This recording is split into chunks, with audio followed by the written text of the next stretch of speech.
ట్రంప్ని దెబ్బ కొట్టడం కోసం అక్కడున్న విద్యా సంస్థల్లో చైనీస్ భావజాలంతో ఉన్నటువంటి లెక్చరర్లు వాళ్ళు మిగతా లెక్చరర్లని ప్రభావితం చేశారు, మిగతా ప్రొఫెసర్లను ప్రభావితం చేశారు. వాటి ఇంపాక్ట్ ట్రంప్ అపజయానికి క్రిందటిసారి కారణమైంది.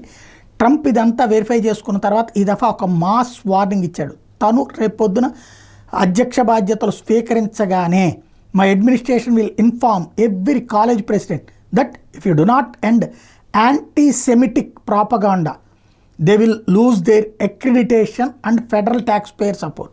ఇది ఎవరైతే ఆ విధమైనటువంటి లక్షణాలు వదులుకోరో వాళ్ళకి జీతాలు రావు, వాళ్ళకి సంబంధించినటువంటి సపోర్ట్ ఉండదు ప్రభుత్వం నుంచి, అలాగే వాళ్ళ గుర్తింపు రద్దు చేస్తామని ప్రకటించారు. అదే సందర్భంలో ఎడ్యుకేషనల్ ఇన్స్టిట్యూషన్స్ ఏవైతే అమెరికాలో ఉంటాయో వాటిట్లలో వయోలెన్స్, హెరాస్మెంట్ లాంటి వాటిని అంగీకరించే ప్రసక్తి లేదని చెప్పారు. ఎవరి పట్ల?